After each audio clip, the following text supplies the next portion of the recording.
The dust cloud rose from the wooden floor as Grace Grayson dropped to her knees, her hands frantically searching the space beneath her workbench, where precious light from the window barely reached. The needle was gone, the fine silver one her grandmother had given her before the cholera took her 3 winters past, and without it she could not finish the wedding dress that Margaret Daniels needed by Sunday. It was Thursday afternoon in Colorado City, Colorado Territory, in the year 1875, and Grace had already spent the better part of an hour searching every corner of her small shop on the dusty Main Street. Her fingers brushed against splinters and fabric scraps, but found nothing resembling the needle that had slipped from her grip when Mrs. Patterson had burst through the door complaining about the hem on her church dress. The interruption had startled Grace so badly that the needle had flown from her hand, and now it had vanished as though swallowed by the very earth itself. She sat back on her heels, fighting the burning sensation behind her eyes that threatened tears. She was 22 years old, alone in this frontier town, and this dress commission was the difference between eating properly for the next month or surviving on beans and weak coffee. The bell above her door chimed, and Grace scrambled to her feet, brushing dust from her dark blue cotton dress. She pushed a strand of chestnut hair back into the bun at the nape of her neck and tried to compose herself before turning to face whoever had entered. The man standing in her doorway was tall, perhaps 6 feet, with sun-bronzed skin and dark hair that curled slightly at his collar.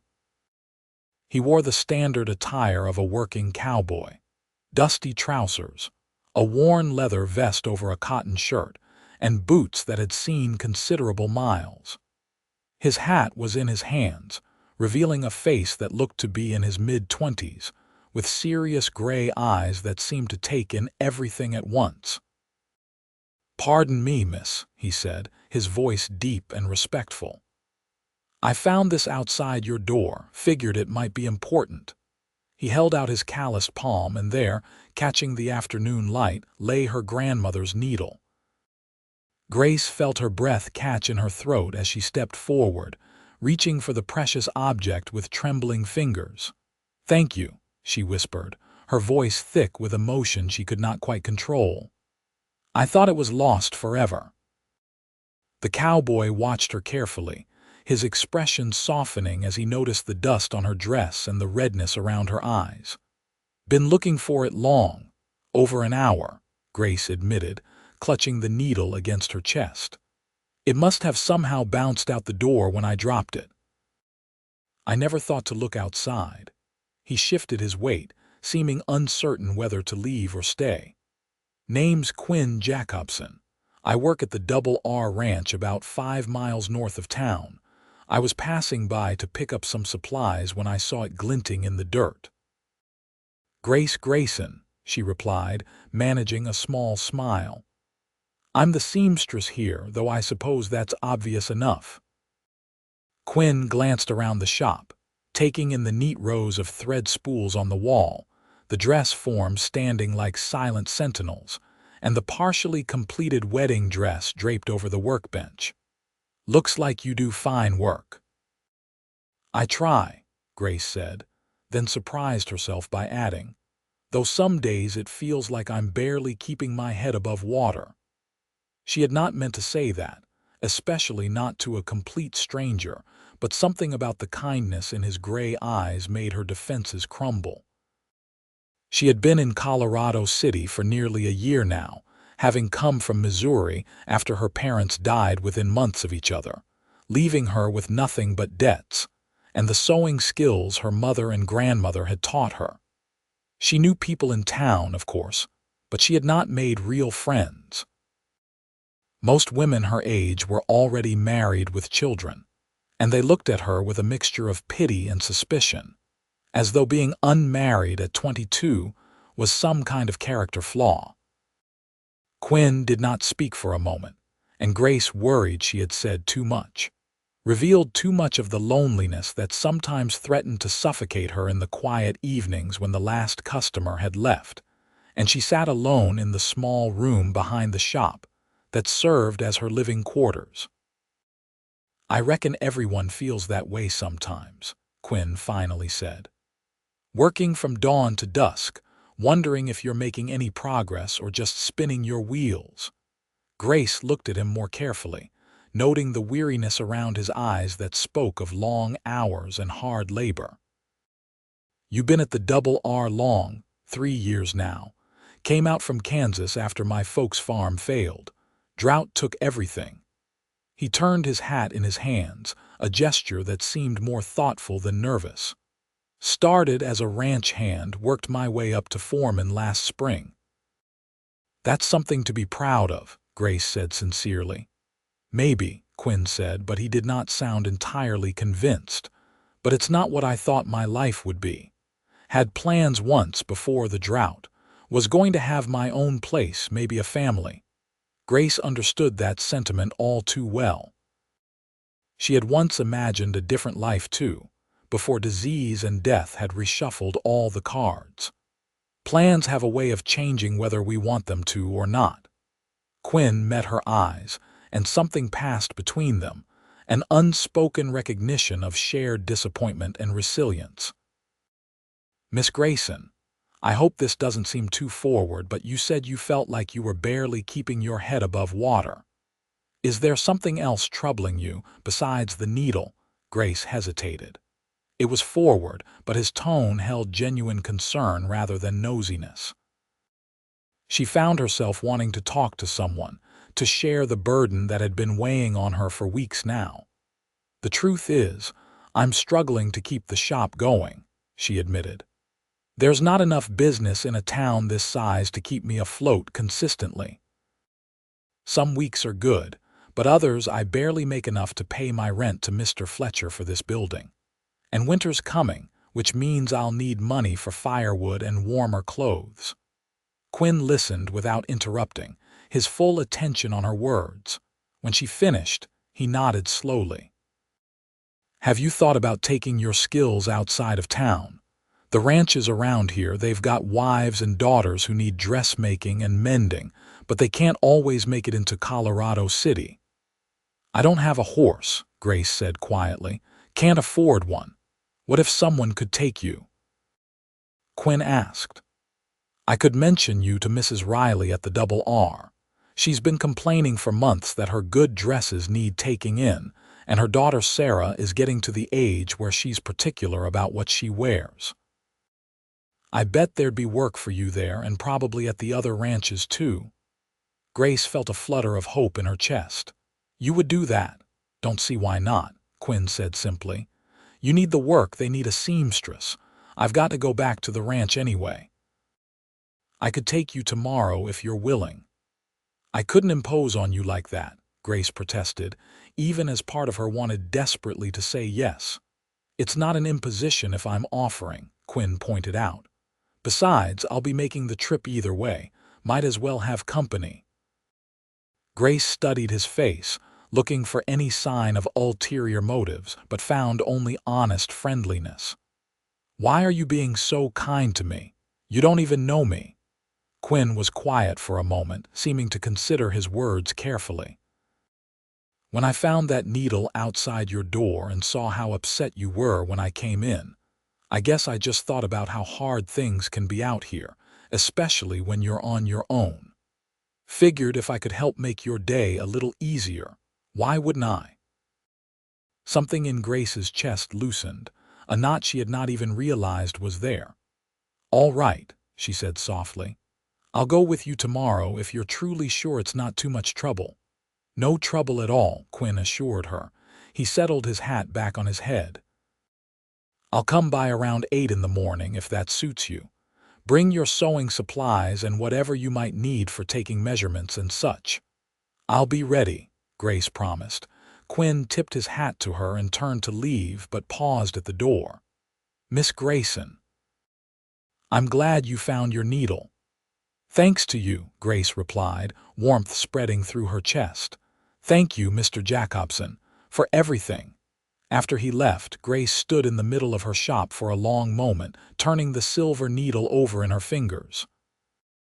She could still feel the phantom warmth of Quinn's palm where the needle had rested, and she found herself smiling despite all her worries. Perhaps things were beginning to look up after all. That evening, as Grace packed her sewing kit and laid out her nicest dress for the morning, she caught herself humming an old tune her mother used to sing. She had not hummed or sung in months, maybe longer. The prospect of new work was certainly cause for happiness, but if she was honest with herself, it was more than that. Quinn Jacobson had looked at her like she mattered, like her struggles were valid and worth addressing.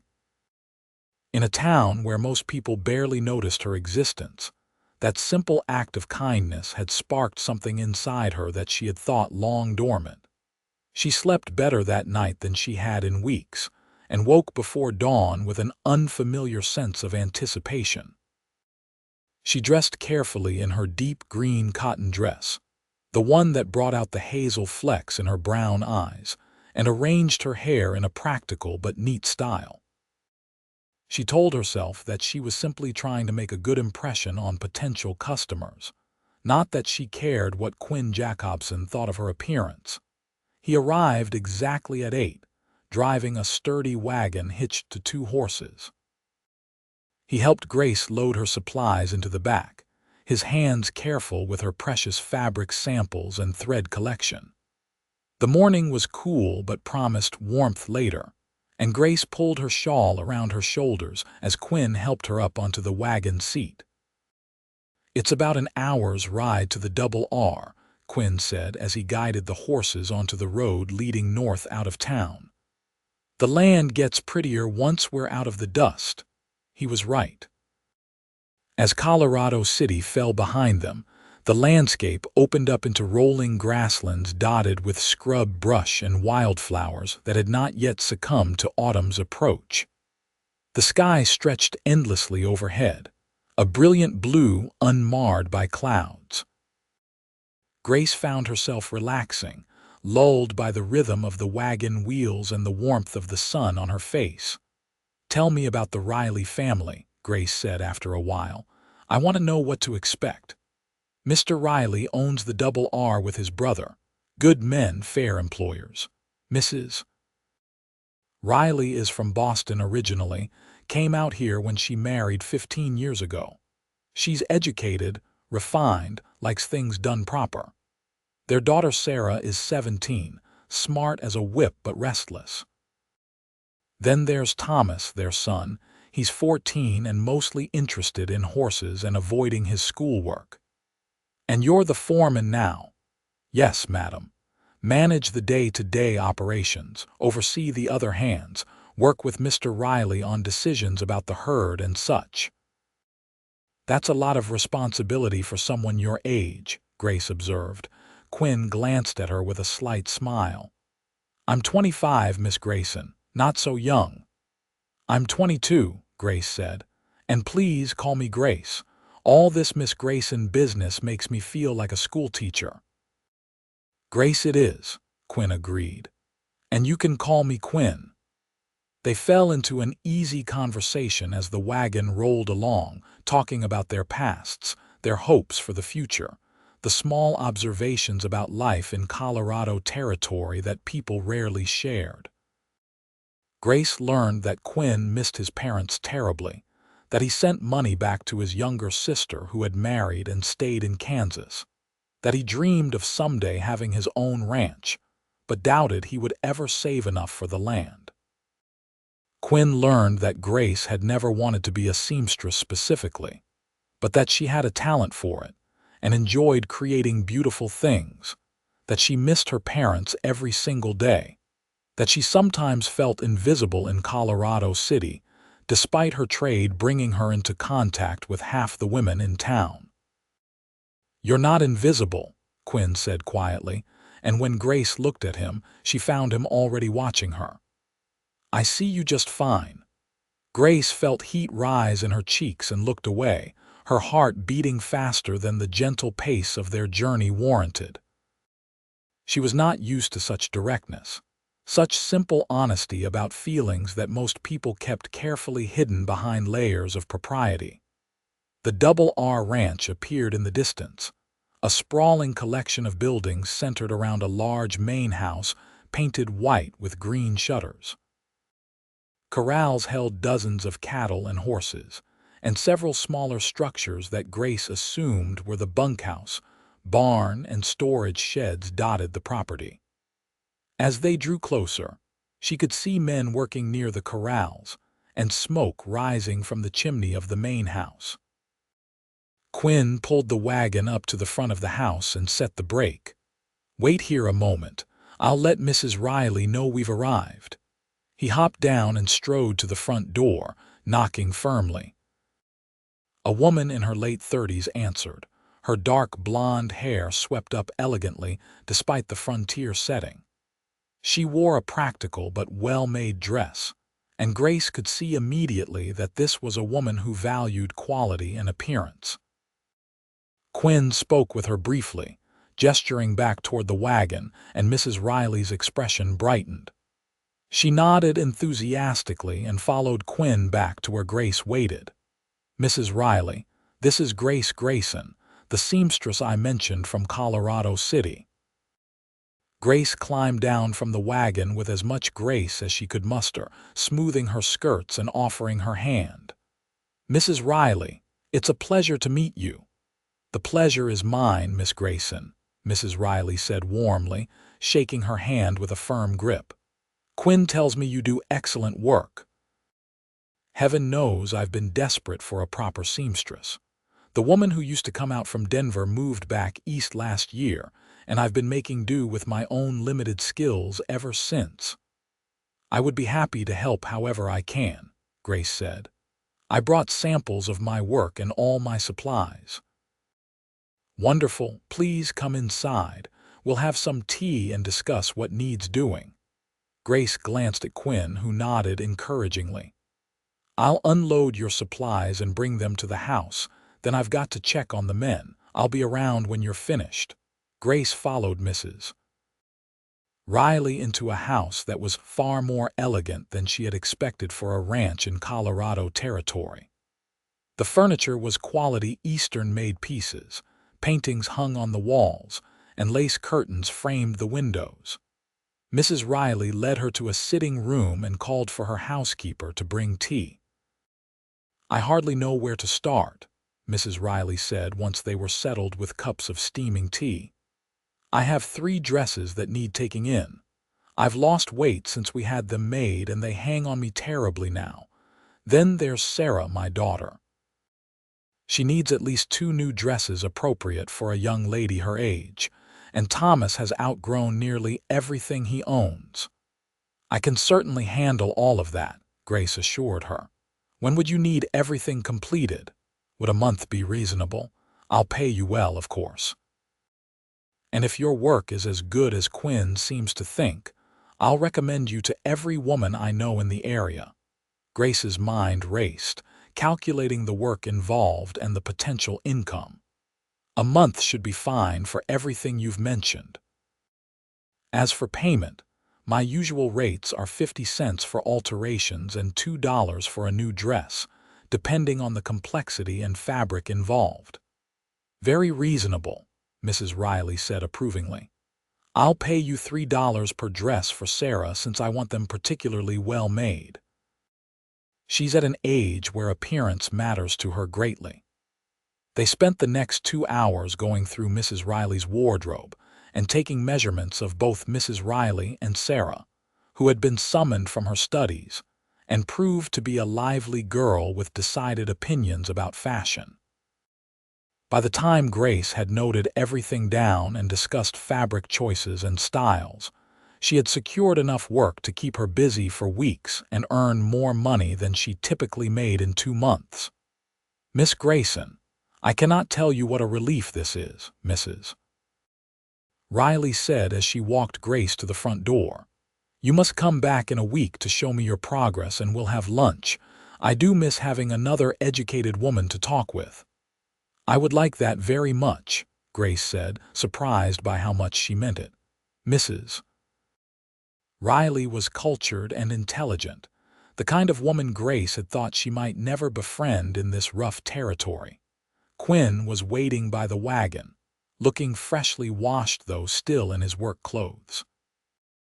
He had clearly taken a moment to clean up, and Grace found herself noticing again how handsome he was, in a rough-hewn, honest way that had nothing to do with Eastern refinement and everything to do with genuine character.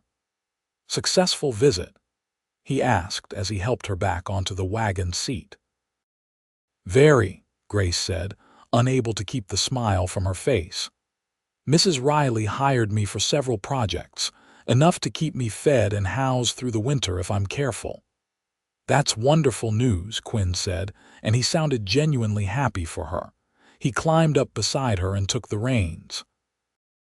"Ready to head back to town, actually," Grace said hesitantly. "You mentioned other ranches might need a seamstress too. Would it be possible to stop at one or two on the way back? I know it's asking a lot." Quinn's face lit up. "Not asking too much at all.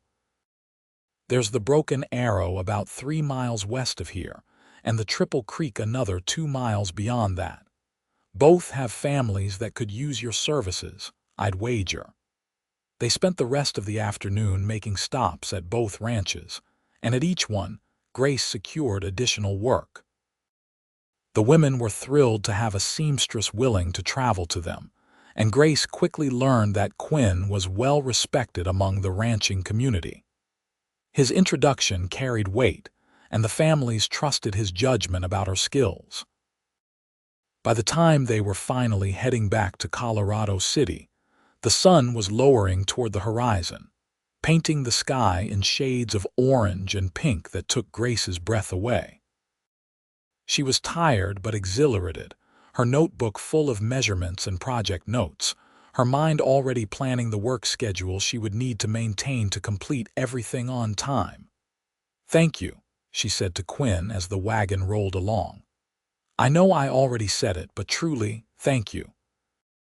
You've changed everything for me. A week ago I was worried about making rent, and now I have enough work to carry me through the winter." "You did the work yourself," Quinn said. "I just made some introductions. Your talent and your manner did the rest." "Still," Grace insisted, "I wouldn't have had the opportunity without you. Why did you do it?"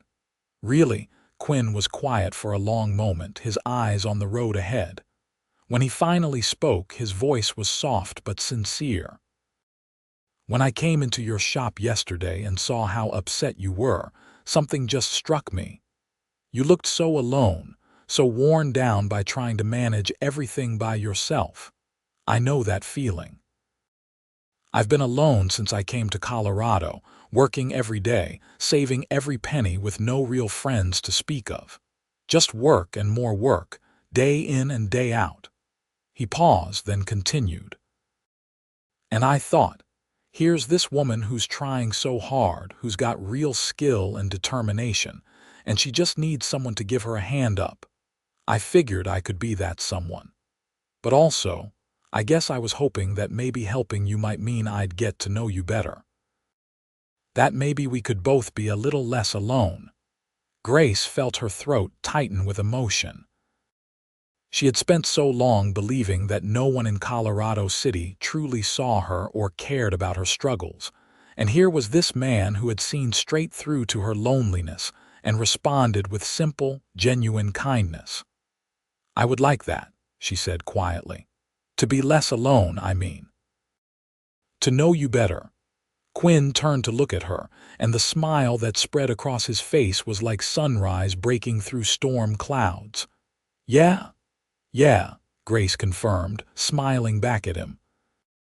They talked the rest of the way back to Colorado City, the conversation flowing easily between them as though they had known each other for years, rather than barely 2 days. Quinn told her about his favorite horse, a temperamental mare named Juniper, who had taken him months to earn the trust of. Grace told him about her grandmother, the one who had given her the needle, and how that woman had been the strongest person she had ever known. surviving the death of 2 children and a hard life on a Missouri farm without ever losing her capacity for joy and laughter. By the time Quinn pulled the wagon up in front of Grace's shop, the stars were beginning to appear in the darkening sky. He helped her down and carried her supplies inside, setting everything carefully on her workbench. "When should I come back to take you out to the ranches again?" Quinn asked. "I need to start on these projects first," Grace said, thinking through her schedule. "Could you come by next Thursday? That would give me time to make good progress on Mrs. Riley's dresses, and I can bring them out for her to approve before I finish them." "Thursday it is," Quinn agreed. He stood there for a moment, seeming reluctant to leave, and Grace felt the same reluctance rising in her own chest. "Would you like to stay for supper?" The words tumbled out before she could second-guess them. "It won't be anything fancy, just stew, but I made a big pot yesterday and there's plenty." Quinn's expression softened.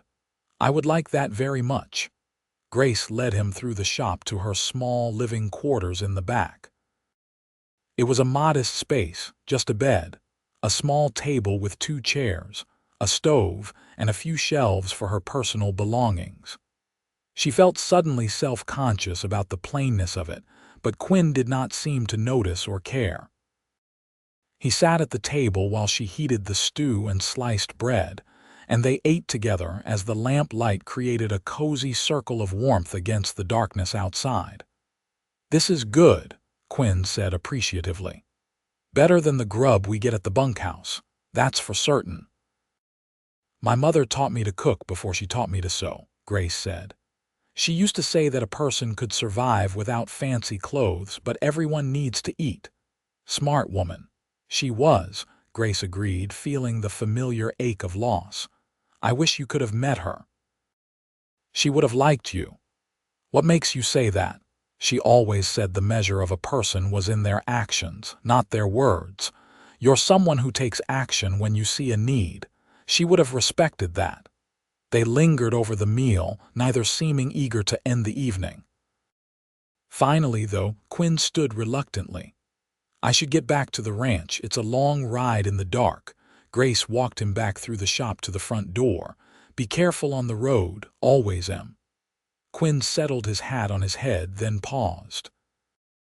"Grace, I just want you to know, these past 2 days since I found your needle have been the best I've had in a long time. I'm looking forward to Thursday." "So am I," Grace admitted. After he left, Grace stood in the doorway of her shop watching the wagon disappear into the darkness.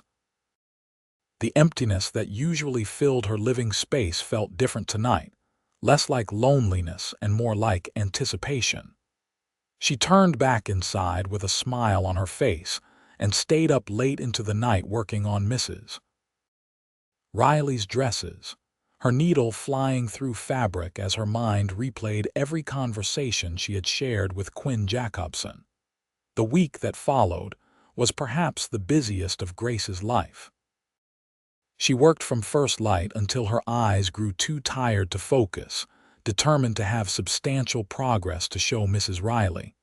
But it did not feel like drudgery anymore. She caught herself humming as she worked, thinking about Thursday, about seeing Quinn again. She tried to tell herself that her excitement was just about the work, about the security these ranch commissions provided. But she knew it was more than that. On Wednesday evening, as she was putting the finishing touches on the first of Mrs. Riley's altered dresses, someone knocked on her shop door. It was past her usual business hours, and she was surprised to find Margaret Daniels standing outside, her wedding dress draped over her arm.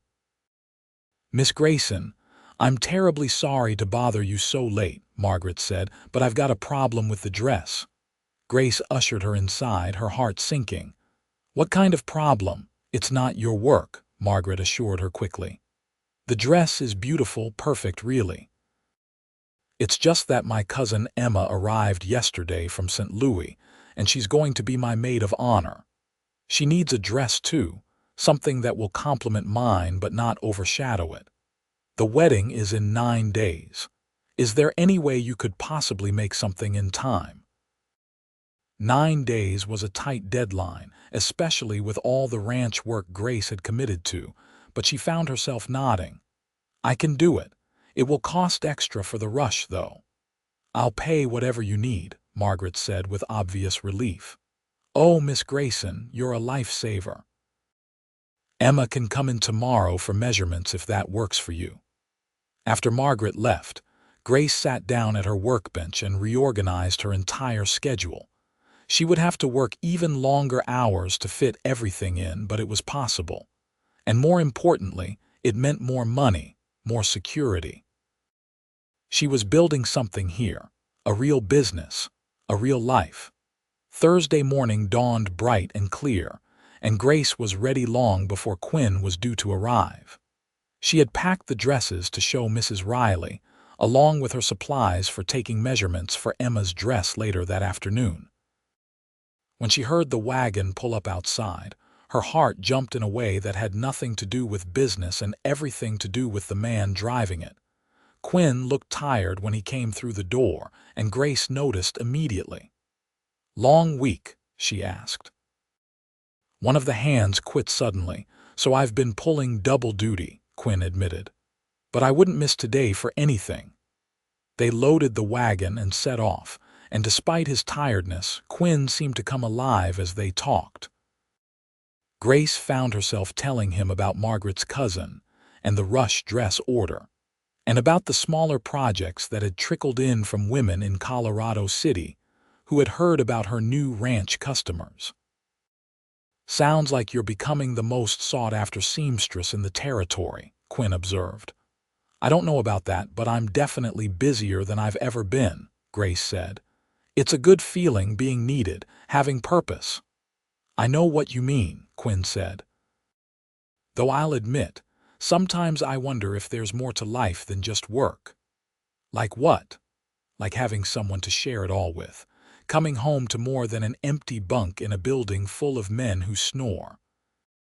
Having a reason to build something that's mine instead of just working to make someone else's ranch successful. Grace understood that longing. Do you still dream of having your own ranch someday?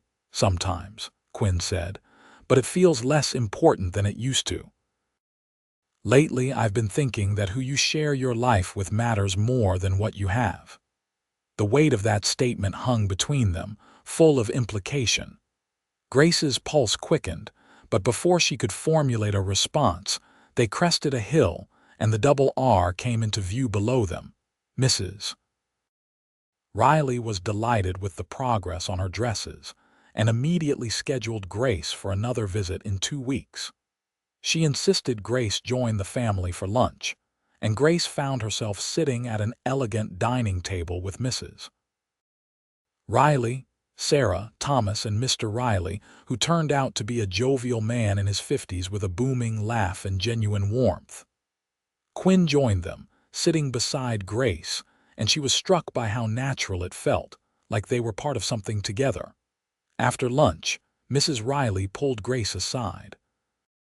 I hope I'm not being too forward, Miss Grayson, but I couldn't help noticing the way Quinn looks at you.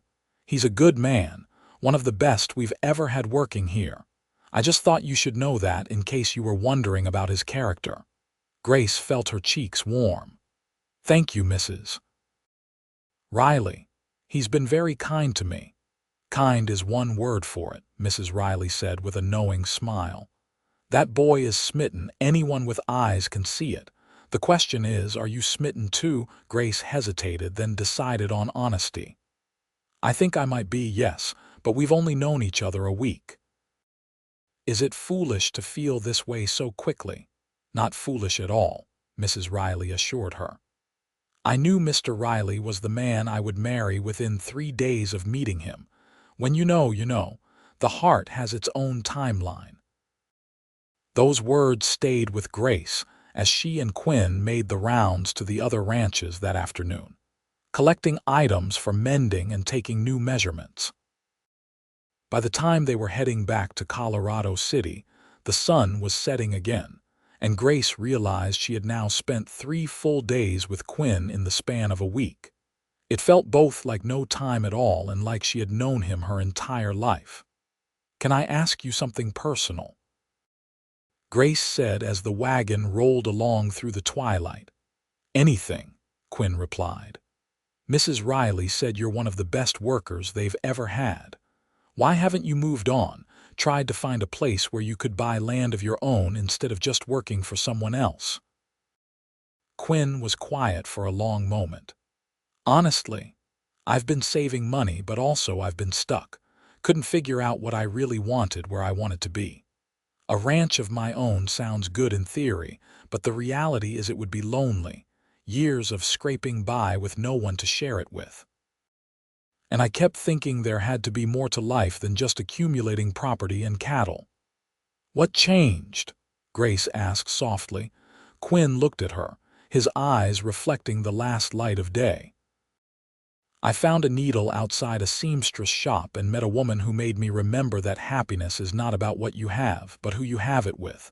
Grace's breath caught. "Quinn." "I know it's too soon to say things like this," Quinn said quickly. "I know we've only known each other a week. But Grace, I can't stop thinking about you. When I'm working, when I'm trying to sleep, you're there in my mind. The way you smile, the way you light up when you talk about your work, the strength I see in you. I've never felt this way about anyone, and I don't want to let the chance at happiness slip away just because it's only been a week." Grace felt tears prick her eyes, but they were tears of joy, not sadness. "I feel the same way. I keep telling myself it's too fast, that I should be sensible and cautious. But then I see you and all those sensible thoughts just disappear. You make me feel seen in a way I haven't felt since my parents died. You make me feel like I matter." "You do matter," Quinn said fiercely. "You matter more than you know." They rode in charged silence for a few moments, and then Quinn pulled the wagon off the road, stopping beneath a large cottonwood tree. He set the brake and turned to face Grace fully. "I want to court you properly," he said. "I want to do this right. Come to town on Sundays after church, bring you flowers, take you on proper outings. Let everyone know that I'm serious about you." "Yes," Grace said without hesitation. "Yes to all of that." Quinn reached out and took her hand, his calloused fingers warm and strong around hers. "I can't promise you it will be easy. I don't have much to offer right now except hard work and honest intentions. But I promise I'll do everything I can to make you happy, to build a life we can share." "Let me help you find happiness," Grace whispered, echoing the words he had said to her that first day, though in a different context. "We'll help each other find it." Quinn lifted her hand to his lips and kissed her knuckles gently, and Grace felt the simple gesture all the way through her body. This was real, this connection between them. Fast maybe, unexpected certainly, but undeniably real. They continued into Colorado City holding hands on the wagon seat, and Quinn walked Grace to her door rather than just dropping her off. "I have to work this Sunday," he said regretfully, "but the Sunday after I'll be in town for church. May I call on you afterward?" "I'll look forward to it," Grace said. She stood on tiptoe and kissed his cheek, a brief touch that left them both flushed. "Be safe going back." "Always," Quinn promised. The next 2 weeks flew by in a blur of work and anticipation. Grace finished Emma's dress in time for the wedding, completed Mrs. Riley's alterations, and made steady progress on Sarah's dresses. She took on more mending work from the ranches, and even got a commission to make a shirt for Mr. Riley, which led to orders for shirts from 2 of the ranch hands. Quinn came to town twice during those weeks to pick her up for ranch visits, and each time they spent every possible moment together, talking and laughing and learning each other's quirks and habits. Grace discovered that Quinn had a dry sense of humor that caught her off guard, and that he could quote poetry because his mother had read to him every night as a child. Quinn learned that Grace sang when she sewed, usually songs she made up herself, and that she had a terrible weakness for peppermint sticks from the general store. When the second Sunday finally came, and Quinn appeared at her door in clean clothes with his hair neatly combed, carrying a bouquet of wildflowers, Grace felt like her heart might burst from happiness. They attended church together, sitting side by side in the worn wooden pew, and Grace was acutely aware of every whisper and curious glance from the other townspeople. Let them talk, she thought. She had nothing to hide. After the service, they walked together through Colorado City, Quinn pointing out places he had visited during his infrequent trips to town, Grace sharing stories about her customers and the peculiarities of frontier fashion. They ended up at the small restaurant near the edge of town, sharing a meal and talking until the afternoon sun began to slant toward evening. "I need to tell you something," Quinn said as they walked back toward Grace's shop. "Mr. Riley pulled me aside yesterday. He's been talking with his brother about expanding the ranch operations. They want to buy the land adjacent to the Double R and start a second cattle operation. They've asked me to manage it." "Quinn, that's wonderful," Grace exclaimed. "That's exactly the kind of opportunity you've been hoping for." "It comes with a house," Quinn continued. "A small one needs some fixing up, but it's mine to live in as long as I'm working for them. And the pay increase would finally let me start saving real money, maybe even enough to eventually buy land of my own. But Grace, the thing is, I don't want that house if it means living there alone. I don't want any of it if I can't share it with you." Grace stopped walking, turning to face him fully. "What are you saying?" Quinn took both her hands in his. "I'm saying that I love you. I know it's only been a few weeks, and by all conventional wisdom that's not enough time to know for sure. But I do know. You're the person I want to wake up next to every morning. You're the person I want to tell about my day, the one I want to build a life with. Marry me, Grace. Let me help you find happiness and let you help me find mine." Grace felt tears streaming down her cheeks, but she was smiling through them. "Are you sure? We're rushing this. What if we regret it?" "The only thing I'll regret is if I let you go," Quinn said. "I've never been more sure of anything in my life." "Then yes," Grace said, laughing and crying at the same time. "Yes, I'll marry you. I love you too, Quinn. I think I started falling in love with you the moment you handed me that needle and looked at me like I mattered." Quinn swept her into his arms right there on the street, lifting her off her feet and spinning her around. When he set her down, he cupped her face in his hands and kissed her, a gentle but thorough kiss that sealed the promise they had just made to each other. People definitely stared, but Grace did not care. She kissed him back, pouring all her hope and joy and love into that moment.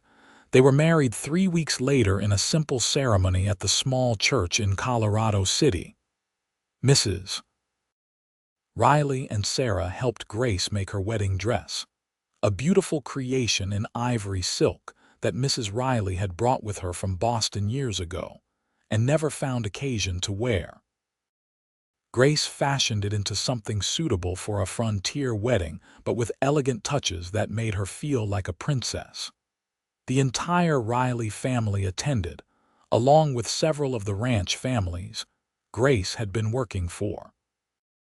Margaret Daniels and her new husband came, as did a surprising number of townspeople whom Grace had helped over the past months. She had not realized how many connections she had made, how many people had come to value her presence in Colorado City. Quinn stood at the altar in his best clothes, his face full of such love and joy that Grace's eyes misted over as she walked down the aisle. They spoke their vows clearly and firmly, promising to love and honor each other through whatever challenges frontier life might bring. "I now pronounce you man and wife," the preacher declared. "You may kiss your bride." Quinn kissed Grace thoroughly, to the cheers and applause of everyone present, and when they turned to walk back down the aisle as husband and wife, Grace felt like she was floating. This was real. This was happening. She was married to the man she loved, the man who had found her needle and somehow found his way straight into her heart. The Rileys hosted a celebration at the Double R, with food and music and dancing that lasted well into the evening.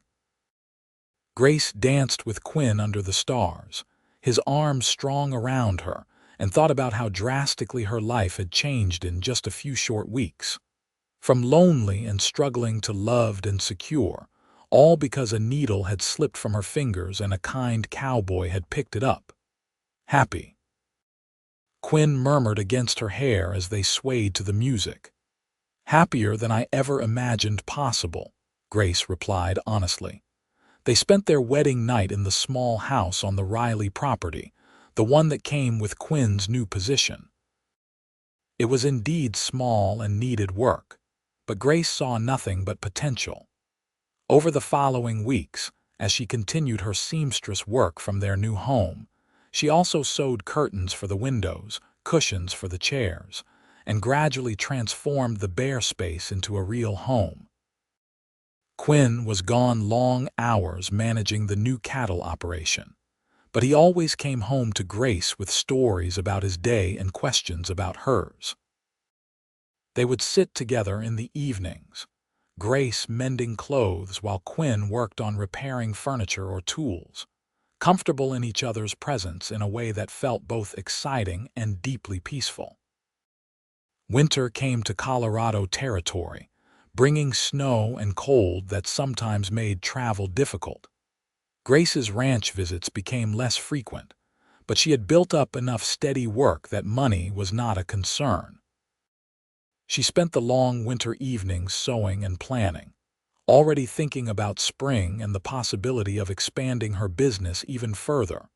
On Christmas Eve, as they sat by the fire in their little house, Quinn pulled a small package from his pocket and handed it to Grace. "I know we agreed not to exchange expensive gifts," he said, "but I wanted you to have this." Grace unwrapped the package carefully to find a beautiful wooden sewing box, handmade with intricate carved details on the lid. Inside were compartments for threads and needles, perfectly sized for her supplies. "Quinn, this is beautiful," she exclaimed. "Did you make this?" "Spent every spare moment over the past month working on it in the barn," Quinn admitted. "Wanted to give you something special, something that showed I understand how important your work is to you." Grace set the box down carefully and threw her arms around her husband. "It's perfect. You're perfect." "Not perfect," Quinn said with a laugh, "but I try my best for you." "I have something for you too," Grace said. She went to the bedroom and returned with a shirt she had been secretly working on, made from the finest fabric she could afford, with careful stitching in a deep blue that matched his eyes. "It's not as creative as your gift, but I wanted you to have something nice to wear when you're meeting with Mr. Riley about business matters." Quinn held up the shirt, clearly touched. "Grace, this must have taken you hours. The stitching is incredible." "You deserve something beautiful," Grace said simply. "You work so hard and you've given me so much." They held each other close that Christmas Eve, grateful for the warmth and love they had found together, for the home they were building against all odds in this rough frontier territory. Spring arrived with a rush of green across the grasslands and new calves in the herds. Quinn's management of the new operation proved successful, and Mr. Riley talked more seriously about eventually helping Quinn purchase his own land when the time was right. Grace's reputation as a seamstress had spread to even more distant ranches, and she found herself with more work than she could handle alone. "I've been thinking," Grace said to Quinn one evening in early April as they sat on their small porch watching the sunset, "about hiring help. There's a girl in town, Anna Martin, whose family is struggling. She's 15 and good with her hands. I could train her, maybe eventually take her on as an apprentice." "That sounds like a fine idea," Quinn said. "You've built something real here, Grace, a business that could grow even bigger." "We've built something real," Grace corrected. "I couldn't have done any of this without you." "All I did was find your needle and introduce you to some people," Quinn protested. "You did more than that," Grace insisted. "You saw me when I was invisible. You believed in me when I was losing faith in myself. You offered to help me find happiness, and you kept that promise every single day since." Quinn pulled her close against his side. "And you've done the same for me. I was going through the motions before I met you, just working and existing. You gave me a reason to really live, to build something meaningful." In May, Grace discovered she was pregnant. She told Quinn on a Sunday afternoon as they walked through the grasslands near their house, the wildflowers blooming in every direction. His reaction was everything she could have hoped for, joy and excitement and a tenderness that brought tears to both their eyes. "A baby," he kept saying, as if trying to make it real. "We're going to have a baby." "Are you happy?" Grace asked, though she could see the answer on his face. "Happy doesn't begin to cover it," Quinn said. He placed his hand gently on her still flat stomach. "This little one is going to have everything I never had. Stability, security, two parents who love each other. A real home." Their son was born in January of 1876, in the bedroom of their small house with the help of Mrs. Riley and the doctor from Colorado City. They named him Henry Jacob Jacobson, and from the moment Quinn held his tiny son in his arms, Grace knew she had never seen her husband more content. "He's perfect," Quinn whispered, his voice thick with emotion as he gazed down at Henry's scrunched-up face. "Thank you, Grace. Thank you for giving me this." "We made him together," Grace reminded him, reaching up to touch Quinn's face. "We made this family together." Henry was a healthy, happy baby who seemed to inherit his father's steady temperament. Grace continued her seamstress work as much as she could with a newborn, and true to her plan, she had hired Anna Martin as an apprentice. The girl proved talented and eager to learn, and her income helped support her struggling family while taking some of the workload off Grace. As Henry grew from an infant to a toddler, Grace and Quinn's life settled into a comfortable rhythm.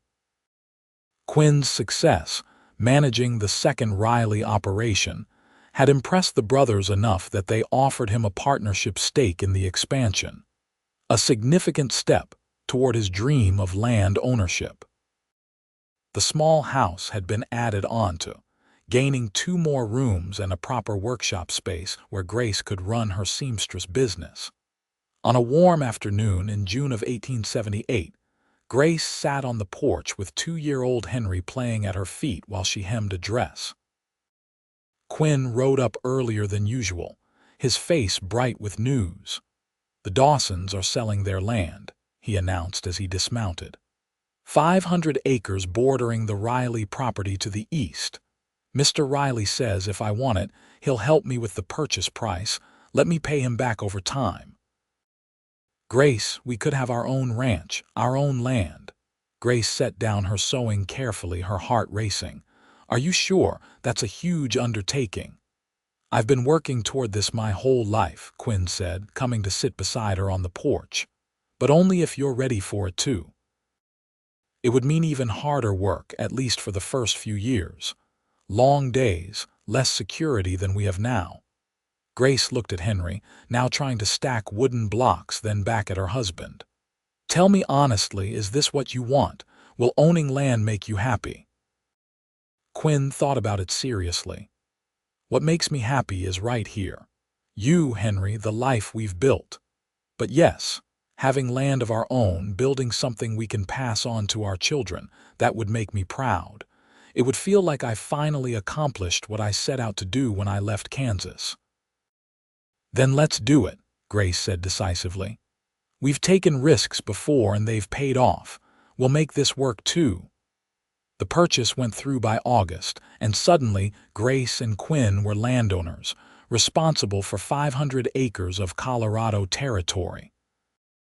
They hired 2 ranch hands to help Quinn manage the cattle they purchased with a loan from the bank, and Grace found herself busier than ever, managing both her seamstress business and the household aspects of running a ranch.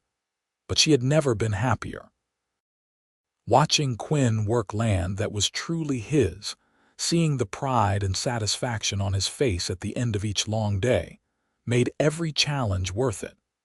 And Henry thrived on the ranch, growing strong and curious, trailing after his father whenever Quinn would let him. In the spring of 1880, Grace gave birth to their daughter, Emma Rose.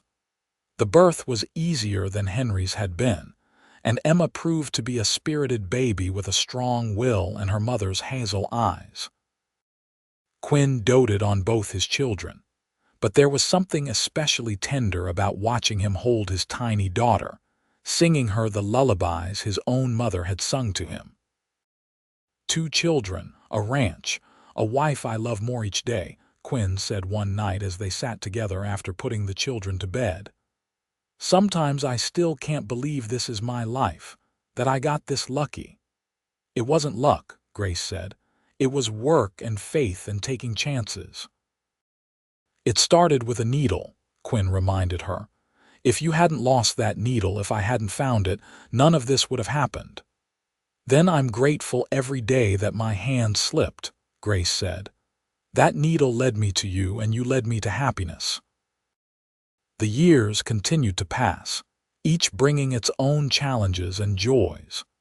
The ranch prospered under Quinn's careful management, and he gradually paid back the loan from Mr. Riley ahead of schedule. Grace's seamstress business evolved, eventually employing 3 local women and Anna, who had become a skilled seamstress in her own right.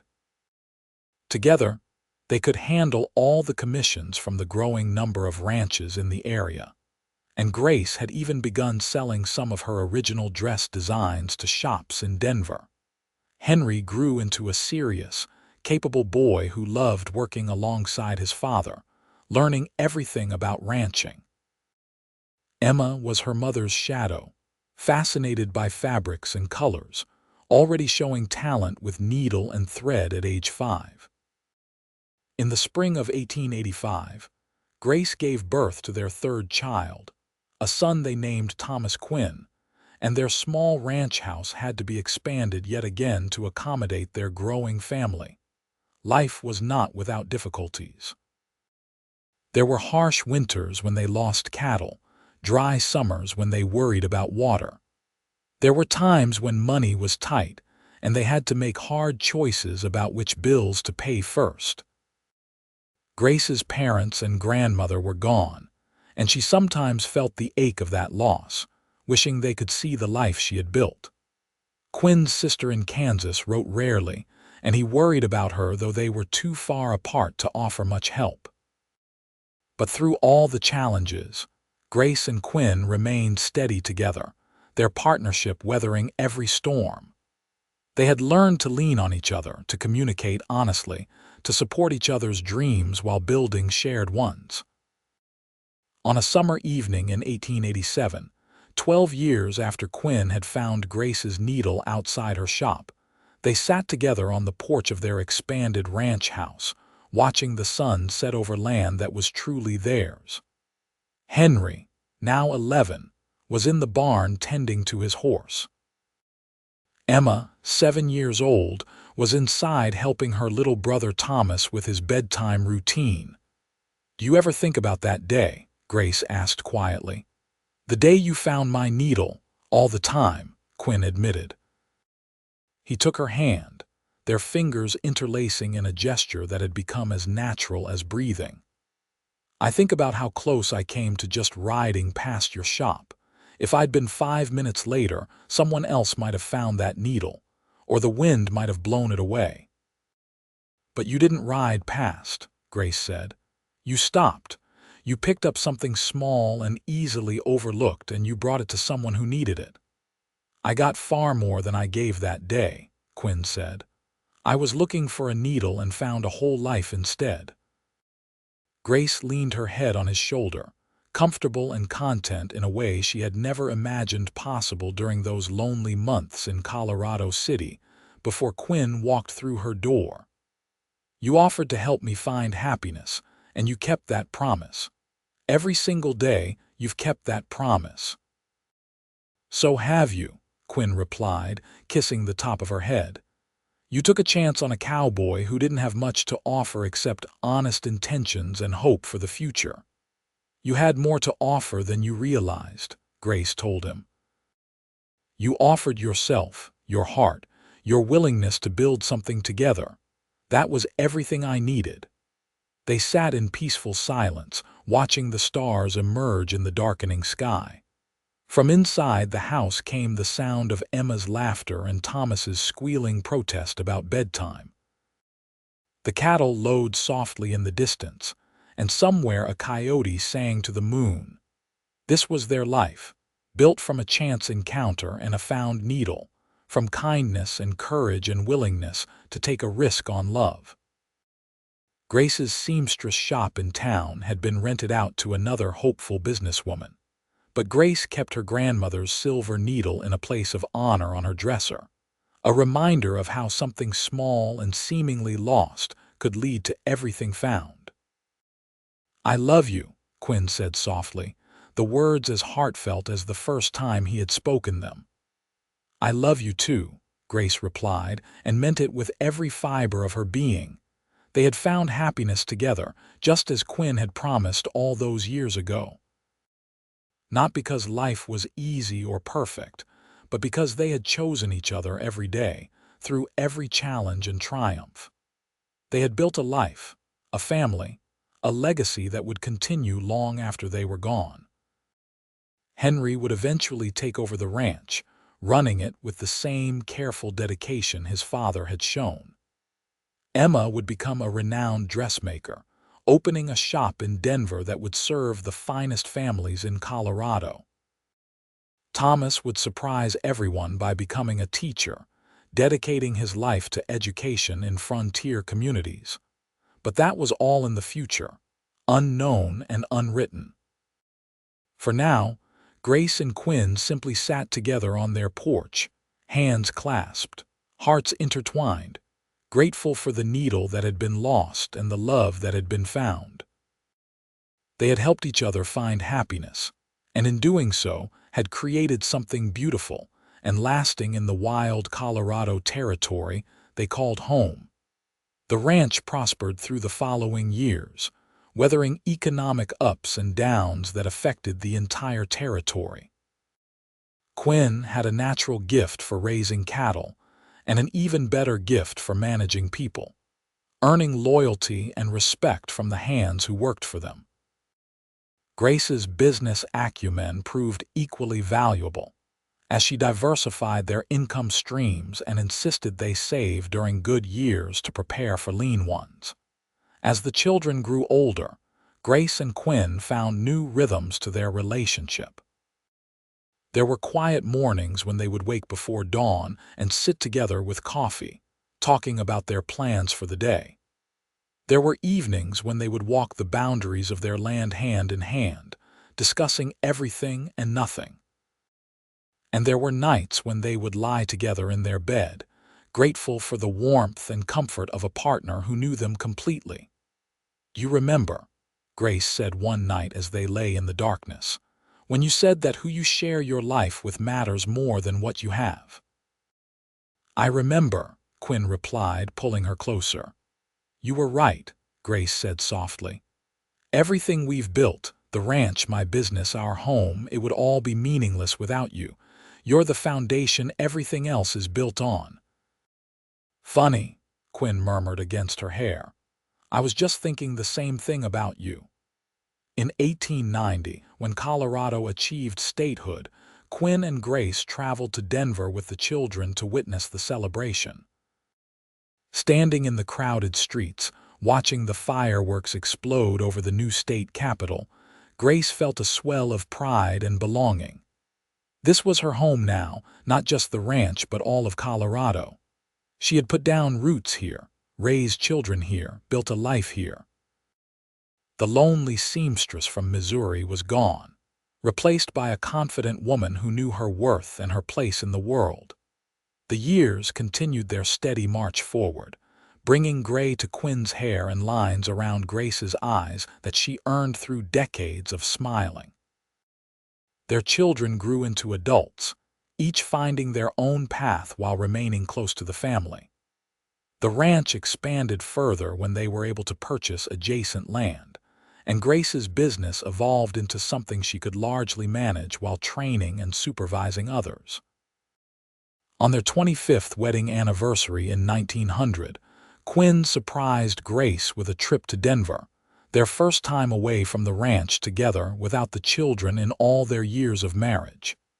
They stayed in a fancy hotel, ate at restaurants, and attended a theater performance. It was a different world from their daily life, but after 2 days, they both admitted they missed home. "I thought I'd like being fancy for a while," Quinn confessed as they sat in their hotel room on the 3rd evening. "But the truth is, I just want to be back on our land, sleeping in our own bed, living our real life." "Me too," Grace agreed with relief. "This is lovely, but it's not us. We're ranch people now through and through." They cut the trip short and headed home, where Henry had capably managed everything in their absence. That night, back in their own bed with the familiar sounds of the ranch around them, Grace and Quinn held each other close and agreed that they had everything they needed right where they were. More grandchildren arrived as the years passed. Henry married a rancher's daughter from the neighboring property, and they gave Grace and Quinn 3 grandsons who showed every sign of carrying on the ranching tradition. Emma married a businessman from Denver, and they had twin daughters who Grace delighted in sewing beautiful dresses for. Thomas married a fellow teacher, and they had 2 children who were curious and bright, always asking questions. Grace and Quinn watched their family grow with pride and satisfaction, knowing they had built something that would outlast them. The ranch that had started with Quinn's determination and Mr. Riley's faith now employed 15 people and ran over 2,000 head of cattle across 1,200 acres. Grace's seamstress business, while she had stepped back from daily operations, still bore her name and reputation. But more than the material success, Grace and Quinn had created a family bound by love and respect, where children and grandchildren knew they were valued and supported. They had shown by example what a strong marriage looked like, how 2 people could work together toward common goals while maintaining their individual passions and identities. On a crisp October morning in 1910, 35 years after Quinn had found Grace's needle, they sat together on their porch wrapped in quilts, watching the sun rise over land they had shaped with their own hands. Quinn was 60 years old now, his dark hair gone silver, his face weathered by decades of sun and wind. Grace was 57, her chestnut hair streaked with gray, her hands marked by years of fine needlework. "I've been thinking about that needle again," Quinn said, his voice still strong despite the years. "About how different our lives would be if I hadn't spotted it in the dirt outside your shop." "Do you think we would have met anyway?" Grace asked. "Some people believe that if 2 people are meant to be together, they'll find each other no matter what." "Maybe," Quinn said thoughtfully, "but I'm glad we didn't have to test that theory. I'm glad I found that needle when I did, glad I had the courage to come into your shop and talk to you." "I'm glad I let my guard down enough to be honest with you," Grace added. "I could have just thanked you politely and sent you on your way. Instead, I told you I was struggling, and you responded by trying to help." "Best decision I ever made," Quinn said firmly. He turned to look at her, his gray eyes still as clear and honest as they had been 3.5 decades earlier. "You know what the second best decision was?" "What?" "Asking you to marry me after only knowing you a few weeks.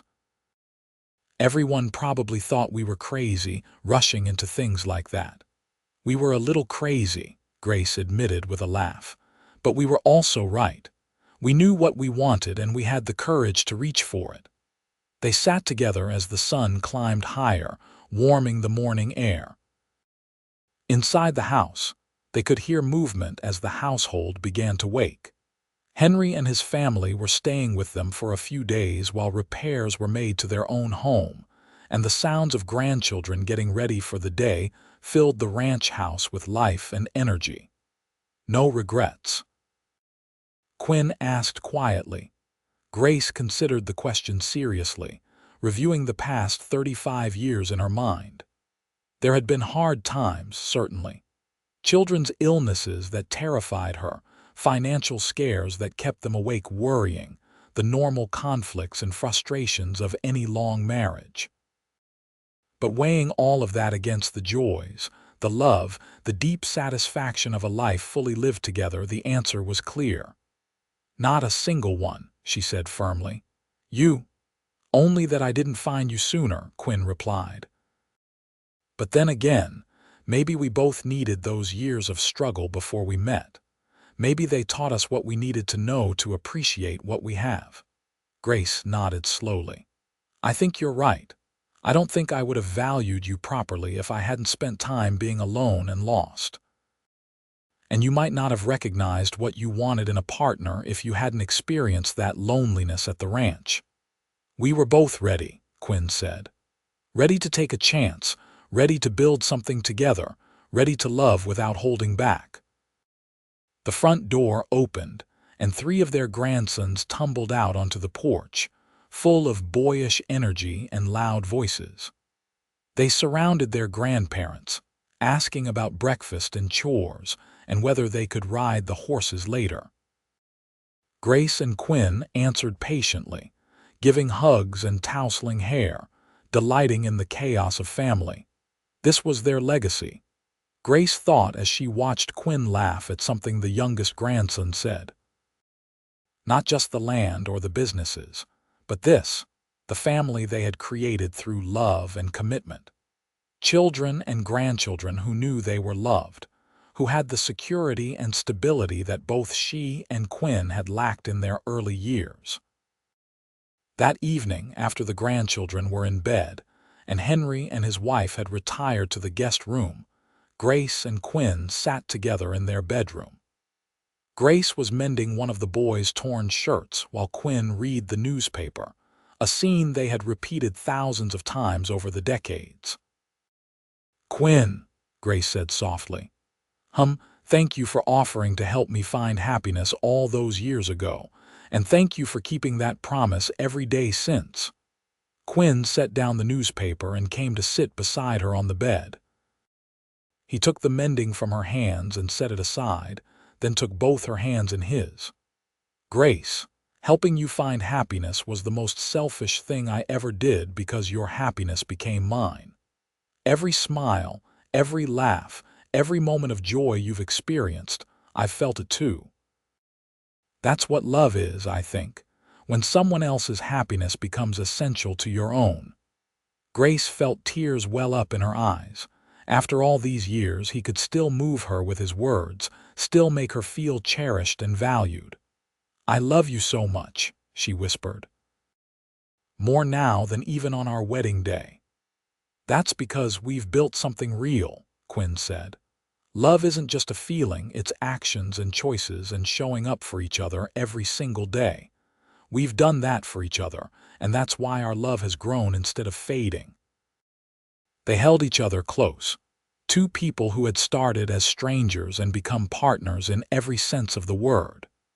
The ranch house settled around them with familiar creaks and sounds, a place that held decades of memories in every board and nail. Grace thought about the Seamstress shop in Colorado City, where it had all begun, about the desperate woman who had been searching for a lost needle and wondering how she would survive. That woman felt like someone from another lifetime, someone she could barely recognize. Grace had become so much more than she ever imagined possible, not just because of external success, but because she had learned what it meant to truly love and be loved in return. Quinn thought about the lonely cowboy he had been, working hard at someone else's ranch and wondering if he would ever have something of his own, someone to share his life with. Finding that needle had seemed like such a small thing at the time, just a momentary good deed. He could never have guessed that it would lead to everything that mattered most in his life. As they prepared for bed, moving around each other with the practiced ease of decades together, Grace paused to open her dresser drawer and take out the silver needle that had started it all. She had kept it safe all these years, though she rarely used it for actual sewing anymore, preferring to preserve it as a symbol of what it represented. "Still have it," Quinn observed with a smile. "Always will," Grace confirmed. This needle is proof that sometimes the smallest things can change everything. That paying attention to details matters. That offering help to someone in need can lead to miracles. "Should we pass it down to one of the grandchildren eventually?" Quinn asked. "Along with the story of how we met." "I think Emma's oldest daughter would appreciate it," Grace said thoughtfully. "She's showing real talent with sewing, and she's old enough now to understand the significance. We could give it to her next year when she turns 16. "Along with the story," Quinn insisted. "I want them all to know how it happened, how a lost needle and a found heart led to all of this." "We'll tell them together," Grace agreed. "The whole story from beginning to end." They climbed into bed, and Quinn pulled Grace close against his side the way he had done nearly every night for 35 years. She rested her head on his shoulder, her hand over his heart, feeling the steady beat that had become the rhythm of her life. "I found more than a needle that day," Quinn murmured as they drifted toward sleep. "I found home." "So did I," Grace whispered back. "The moment you walked through my door, I found home." And in the darkness of their bedroom, surrounded by the life they had built together, Grace and Quinn Jacobson fell asleep in each other's arms, grateful for the chance encounter that had led to a lifetime of love. The needle that had been lost and found had become a symbol of everything they had created together. A family, a legacy, a love that had weathered every storm and emerged stronger each time. The ranch would continue for generations, passed down through their children and grandchildren, a testament to what two people could build when they chose to work together. Grace's seamstress business would evolve and eventually close, but her designs would be remembered and recreated by those she had trained. And the story of the seamstress who lost her needle and the cowboy who found it would be told and retold at family gatherings. A reminder that sometimes the smallest act of kindness can change everything. That love found quickly can last forever. And that happiness is not something you find alone, but something you build together with the person who makes you whole.